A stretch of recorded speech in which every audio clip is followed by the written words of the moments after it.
it ain't a rush. Tell me when you're ready. I can only rock your world if you let me. If you let me make you mine, boy, I'll be sure to blow your mind, boom, boom. Hey love bombs, it's Tanyabeautiful here and welcome back to my channel. So today I'm back again with another video, and today I am going to be doing something totally different. Today I'm going to be showing you guys how I get my end screen. A lot of people have been asking me, so today I'm going to be showing you guys how I get that using Keynote. So first I go into my web browser and I want to find a subscribe button. So you type that in and you click on images, and then you want to go to tools and then go to color and basically click transparent, and this will give you the background that you need so that you can just only see the subscribe button whenever you get to the end screen. Now, it's very important to pay attention to the background on the button that you click or the image that you click. You want to make sure you see those little square boxes, and then you want to drag this to your photos, and you will get a notification saying that the photo was saved, or your photos may just pop up. Now, I want to also add some more of my social media networks, and this is just a quick tutorial, so nothing is going to be perfect, nothing is going to be really like too picky. I'm just doing this for the sole purpose of this video. So now that I got my Instagram, I'm going to continue looking for other social media sites. You can use whatever you want. I currently on my channel have my Twitter, my Facebook, and my Instagram because those are the social networks that I am most active on. So you do want to make sure that you are leaving the social sites that you are most active on. You don't want to leave social media sites that you're really not using, because I mean, what's the point in telling people to follow if you're not really using the site? So now I'm on to Snapchat, and I'm gonna download 2 different images because I don't know if I want to use the yellow or if I want to use the black. And basically I like to download all of my images before I get to Keynote because I like to already have it on hand. So now we're going to go over to Keynote, and basically we're going to click new document. You're going to click wide, and I usually click the white. It really doesn't matter. You can click whatever you want. So yeah, now once you choose wide, it's going to take you to this screen where we're going to minimize it because we want to see what we're doing, and you want to delete these little boxes that are on the screen. Now we're going to go back to the web browser because I did not look for a background.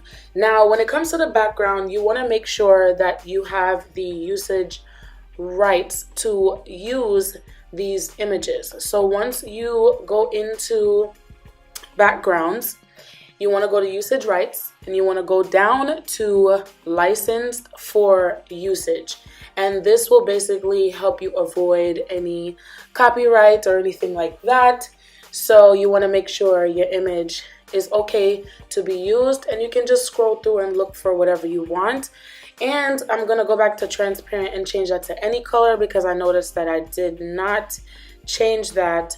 So yeah, we're just going to keep going through, and we're going to just pick one that we like. It can be any picture you want. You guys, of course, this is all a personal thing. You're choosing something for your channel, for the end of your video, so do whatever you want. This is just like a free thing. I am just showing you guys how to do this on Keynote because I don't see a lot of tutorials on that. Now, as you guys can see, I dragged that image into my Keynote. You can drag the images straight from the web to the Keynote, and because the picture is not big enough, we're gonna just drag it out even to the outside. It's not gonna affect your background whatsoever. Now we're on to text, and we're going to basically just make the text as big as we would like because we want like a header or like a heading for the end of the video. So I'm just going to type in thanks for watching, and then after that we're going to choose the style of font that we want. And I liked Impact better than the, what is this? The other one that I was using. So we're going to go with Impact, and you're going to put that right at the top of the screen. Like I said, this is free will. You can do it however you want to. I'm just showing you guys how I do it. And once you guys learn the steps, you can just basically do it however you want. Now you go to shapes and you want to drag the square down. Now this is the box where your video is going to go. So you don't want to leave it just as a square. You want to drag it all the way out to a rectangular shape. And this will allow your YouTube video to fit exactly in that spot. And a lot of people make that mistake by just dragging the square down and leaving it as the square. And we have to remember that when we do drag our videos into that box, it's going to be a rectangle. So we go over and we want to go to Style and Fill. And once you go to Fill, you're going to drag down to No Fill, and then you're going to go to Border and you're going to click Line. Okay, once you click Line, you're going to get this outline box. Now we're going to go back to our photos, and all the images that we downloaded, these are the images that we're going to be using on our end screen. Like I said, you can use any social media sites you want to use, whatever you want to feature in your video. I'm just using these, like I said, just for this video. So don't worry, I know that they're huge, but we're just going to minimize them to the size that we want. And once we minimize them to the size that we want, we're going to line them up the way we want to line them up. And we're going to move on to adding the names of our social media networks on the sides of them. And as you guys can see, as we're minimizing and lining them up, there is a line that shows a little yellowish orangey line. Well, yellow line that shows, and that'll help you line up everything. So you don't have to worry about if everything is straight, because that will help you line everything up. Just make sure the size is perfect. The yellow I'm going to delete, and the black one is the one that I'm going to choose to use. And yeah, so that's lined up. Now we're going to go to text, and we're going to click text 3 times because we are using 3 sites. However, if you have more, you can do that too. And you don't have to line them up exactly the way that I lined them up. You can definitely line them up straight at the bottom, or I mean, if you like it at the sides, you could do it like this too. Now we're going to select the size font that we want. And then we're also going to choose the style, and the style that I chose was obviously Impact, just like the thanks for watching. And I'm just going to do that to all 3 as I go down. And you want to make sure you're giving the correct name as well.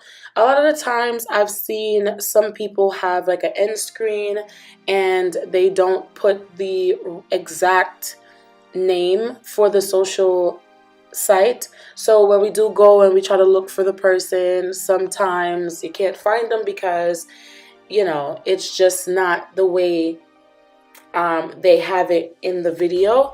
So what I would recommend is, whether it's lowercase, capital, you want to put it exactly the way that you have it on your social media site. So now once we're done, this is what it looked like, girl. You see it's coming together. So now we're going to head back to photos and that subscribe button. As you guys can see, we're going to drag that down, and look, there's no white background. That is why it's important to look for those squares, honey. Look for those squares. So we're going to size the subscribe button just to the size that we want. And you can place it wherever you want. You don't have to place it where I put it. Wherever you want is fine. We're going to click text again, Impact, and obviously the size that we want. And once we do that, we're going to obviously, as you guys can see, I placed it underneath the box. And this is where we're going to put check out previous videos, or I mean, whatever you want to put, you know, that's fine too. But I like to put check out previous videos or check out my recent video or something like that, because remember I said that is exactly where the video is going to go.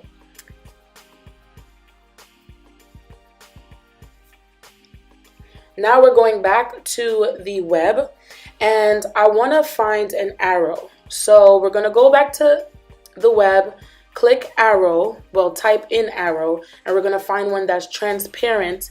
And once we find one that's transparent, we're just going to drag that into Keynote. And like I said, you can drag it straight from the web browser, and all we have to do now is just size it and put it in the middle. Like I said, you can add whatever you want. If you want like a picture there, if you want your picture there, if you want just anything, like customize it the way that you want. If you want it next to the words, or if just next to the box, you can do whatever you want. You can outline the arrow, or you can just shadow the arrow. I'm just going to shadow it to give it more of an effect. Now, once we're done with that, we want to add some animation. So you're going to click on the arrow, go to animate, and the action that I'm going to choose is the blinking action. And you can change the number, and it would allow the blinking to go on for that amount of time. I like to go to 5 because I find that it will last a little bit longer throughout the time you place it at the end of your video. And then for the subscribe, I want to animate it and just make it jiggle, and we're going to also put that at 5 as well, because we want the animations to basically go off at the same time. And basically you go to build order. Now it's going to tell you which one is the arrow, which one is the button. And basically if you preview it and you don't put them in order, this is what you're going to get, just the arrow blinking. So you're going to click the subscribe button, you're going to click build with build 1 and preview, and as you guys can see, they're going to go off together. Now you want to go to file, and I don't know why I click edit, but you want to go to file and you want to export to movies. Okay, and once you export it to movies, you're going to name your file so that it can help you find your file much easier than to just save it as an untitled file and then you can't find it anywhere. Okay, so once that is saved, okay, once it's exported, we're gonna go into iMovie. And when we go into iMovie, we're gonna just go into like maybe a new one. So once you've gone into iMovie, you're gonna go to the little arrow, and that is basically going to take you to all of your files. And basically you're gonna keep going through until you find the exact file. That is why it's important for you to name your file, because I have a lot of files here that I have to go through and clean up and try to figure out what's going on with them. But once I find it, I'm going to click on that. So now that we have found the file, we're going to double click on that and we're going to just drag it down below. And as you guys can see right here, it takes a little while before you see the animation. So what I like to do is drag that clip down directly to right before the animation begins, because once my video is done, I want it to go directly into the end screen and the animation. Now we're going to go to photos, and once we go to photos, our files should be there. You want to pull down whatever video you want to use. I'm going to use this one, and you have to remember you have to shorten this clip to fit the end screen for however long you're going to have the end screen going for. So we're going to shorten this. So we're going to drag it down to where we like it. We're going to pull it back. And I like to turn down the volume. However, if you want to be talking in your end screen, that's fine. I don't, so I prefer to turn down the volume and allow the music to play. You're going to click this square right here. And once you click on this square right here, you're going to click on that arrow and you're going to go down to picture in picture. Picture in picture is where you're going to see your video pop up. Now you're going to drag it out to fit in that square space, well, rectangle space, kind of sort of space. And once it's there, you're going to size it to however you want it to fit. I like it to right about there. And once you're done, this is how it pretty much looks. So you guys, I really hope you guys found this helpful. I brought it up bigger for you guys to see exactly what I did. I love using Keynote for this, and I hope you guys really enjoyed, and I hope this is going to help you guys in creating an end screen, and it's free, so why not? Okay, so thank you guys so much for watching, and I'll see you guys in my next video. Bye.